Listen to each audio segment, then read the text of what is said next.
నర్మదా నది పుష్కరాల కోసం వచ్చిన మేము భోపాల్లో 12:30కి అయితే దిగాము. సో అక్కడైతే మా బస్సులు అవి సెట్ చేసుకొని ఎక్కి మా జర్నీ స్టార్ట్ చేసరికి 1:30 అయింది. మళ్ళీ మేము ఉజ్జయిని రీచ్ అయ్యేసరికి 4:45 అయిందండి. ఇక్కడ మా రూమ్స్ దగ్గరికి మేము చేరుకున్నాము. అక్కడ కనిపిస్తుంది అదే Ujjaini Mahakaleshwari temple.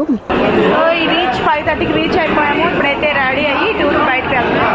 Present tiffin section అవుతుంది. ఈరోజు మా టిఫిన్లో దోశ పెట్టారు. దోశలు టేస్ట్ అయితే అదిరిపోయింది, సూపర్గా ఉన్నాయి. ఇది చూసారు, ఇదంతా రేషన్ అనమాట. టూరిస్టుల కోసం ఆ ఏజెంట్ అంటే ముందుగానే తీసుకొచ్చి అరేంజ్ చేసి పెట్టుకున్నారు వంటకి ఎలాంటి ఇబ్బంది రాకుండా. సో నా ముందు వీడియోస్ చూసుంటే ఈ హెల్పర్ బాయ్స్ అనమాట. మేము ఎప్పుడు ఇతనితోనే వెళ్తూ ఉంటాం కాబట్టి మాకు కొంచెం ఫ్రెండ్లీగా పలకరించడం హ్యాపీగా అనిపిస్తూ ఉంటుంది. సో ఇప్పుడైతే మహాకాళేశ్వరి టెంపుల్కి రెడీ అయిపోయాం అనమాట. 10 మంది ఒక ఆటోలో సెట్ చేసుకొని వెళ్తున్నాము. టెంపుల్కి అయితే వచ్చేసాము. టైం 8 అవుతుంది.